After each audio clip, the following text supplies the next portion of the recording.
You will probably recognize this plant. It's called Rhaphidophora tetrasperma. Some people know it as mini monstera because it looks very similar to a Monstera deliciosa. However, these are native to Thailand and Malaysia, and they grow in a range of conditions. It could be very dry forests all the way to some moist forests. And this is a cutting of a larger Rhaphidophora tetrasperma that I have growing in my bedroom between two southwest facing windows that has grown several feet just over the course of one season on a totem.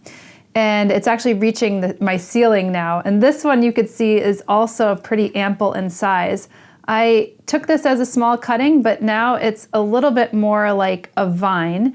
And this growth structure just goes to show you that it's something that probably would want a totem or a trellis or even like a sphagnum pole. I have a little bit of a bamboo stick here that this is growing in, but it probably would benefit from a very tall sphagnum pole. If it gets too tall for you, then you could easily propagate these particular plants right below one of these adventitious roots or these nodes. And I have a way to propagate this plant more readily on my YouTube video with Rhaphidophora tetrasperma propagation, so you could search for that, so I'm not going to belabor that issue. As far as this plant goes, it doesn't like to be in direct light. Giving it a more moderate light condition or a bright diffuse light is going to be better for this plant because it does have thin leaves and it doesn't have much of a waxy cuticle, so it can lose water pretty readily and actually will get chlorotic leaves as well. I treat it very similar to my Monstera deliciosa because I did used to have one of my Monstera deliciosas directly in a southwest facing window, and it does get that chlorotic yellowing leaf because the chlorophyll eventually gets damaged. As far as water for this plant goes, you want to water it in relation to the light, but like I said, in its native environment, it grows through a range of dry forest all the way to wet forest, so you don't have to be watering it all the time. It will appreciate water, of course, but use a little bit more of a well-draining mix. You'll see that I have some stones on top of this. This is just more for an aesthetic standpoint. It's not for anything that would actually benefit this particular plant. But because it's on my desk space, I put a little bit of like pretty rock on the top so that I'm not just looking at the top of soil.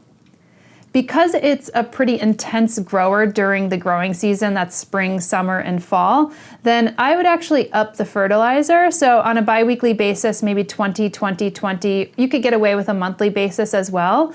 And if you're doing that synthetic fertilizer like a 20, 20, 20, then I would actually just cut it in half.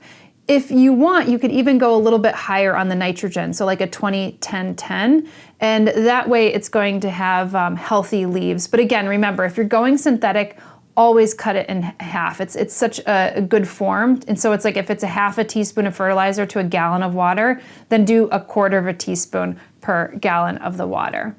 As far as pests go, this has been pretty resilient for me, although I had a thrips outbreak. And I do find that thrips could kind of get onto the leaves, and actually they have little scraping mouth parts, which if you want to know anything more about pests, you could go on my blog at homesteadbrooklyn.com. I've done episodes on this on YouTube and also go really extensively into pests and pest management in the Houseplant Masterclass, so you could find out a little bit more about there. But there's different ways to kind of combat that. And because this doesn't have a thick leaf, like thrips could actually really damage these leaves if you actually don't get them under control. As far as humidity, this would probably like a little bit more humidity. I would say moderate to high is going to be great for this particular plant, especially if you've like upped the intensity of the light. But you know, you could actually make a little bit more of a correction for that if you're going to be watering this a little bit more generously. Just make sure that the soil is, again, a more well-draining mixture. But otherwise, this is a hot plant right now in the houseplant market, and if you're able to get your hands on a cutting, then definitely pick one up because these are cool plants to have.